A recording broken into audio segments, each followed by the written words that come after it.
So cloud storage is huge business these days. To take a look inside the industry is ANZ Managing Director of Dropbox, Charlie Wood.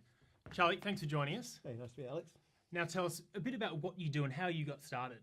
Yeah, sure. So Dropbox is the secure place to share, store and collaborate on all your most important stuff, whether documents, the rich media files, or even the receipts you need as a business to submit to your accountant. Now, the company got started about 2007 where Drew, our co-founder, was on a bus on his way to MIT and he forgot his thumb drive and therefore he didn't have his work and he thought there's got to be a better way. Simple as that. Simple as that. And what are the sort of most common uses businesses have for it at the moment?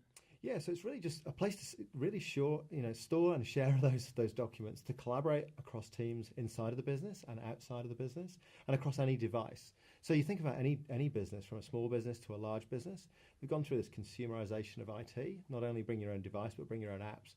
And so people are really using Dropbox for that central place to store, manage and share and collaborate on their documents. Now, you're probably the first significant mover in the space. Yeah. From that thumb drive, or missing thumb drive, to today, what have been the key things to establish such a strong brand? Yeah, so a real maniacal focus on the user experience. So just making sure it's really simple and all of the complexity is abstracted away from the user.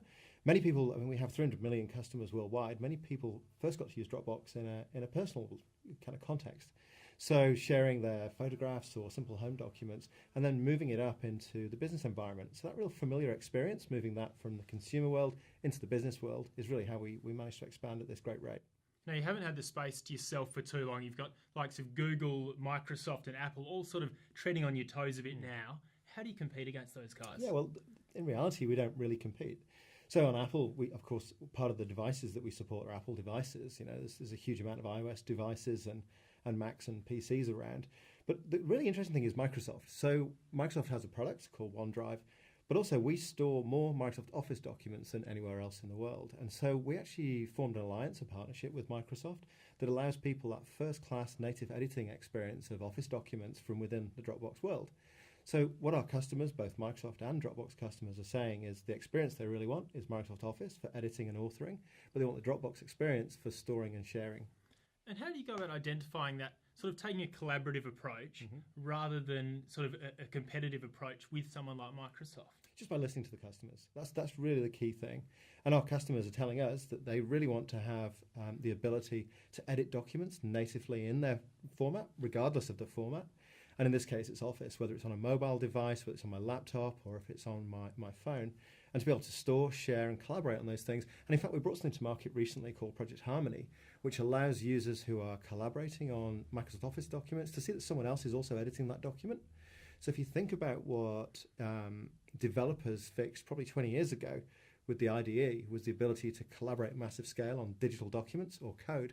Now we're bringing that to information workers. And that sounds pretty competitive. That sounds like almost a Google Docs type approach. How do you enter that market? Well, we're doing this across any document format, and of course that's the huge difference. So it happens to be within the Office environment we do that, but we also partner with many other document formats as well, like Adobe, and also how you integrate the signing of documents as well. So you take a look at EchoSign or DocuSign. And so what we are is we're a single platform that's document independent that allows people to plug in those workflows and those processes all the way around. In fact, we have almost 300,000 applications that integrate to Dropbox as a platform. So we're an open platform. How important has that been for your growth to allow people to plug into your platform? Absolutely huge. Because people use the Dropbox platform for as many different ways as there are many different document types.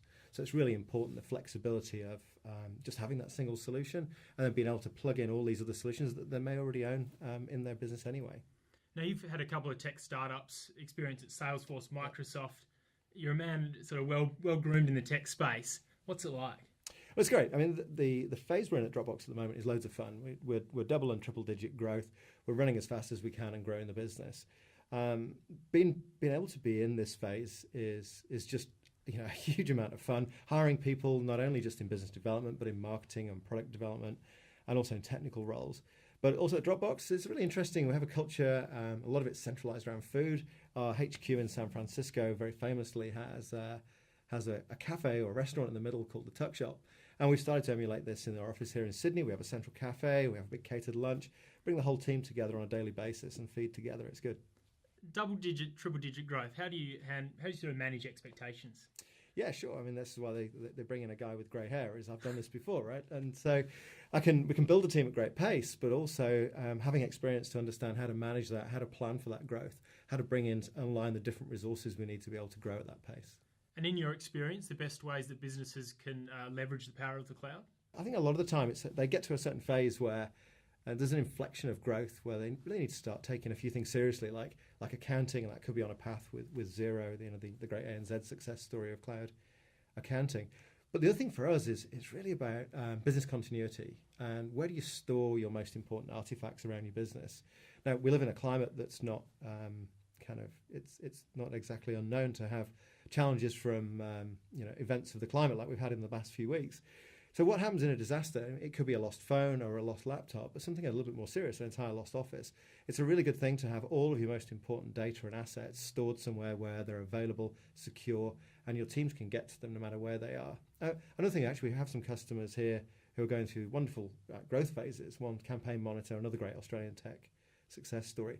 They're expanding overseas, they're opening up in North America. So a cool thing for them is a lot of their most important documents are there, they're secure, they're safe, but also they can collaborate and share with them on any device no matter where those teams are, whether in Australia or over in North America. And you found that super handy within your own business, obviously, as well. Absolutely, yeah. Charlie, thanks a lot for your time and some great tips there. Thanks, Matt.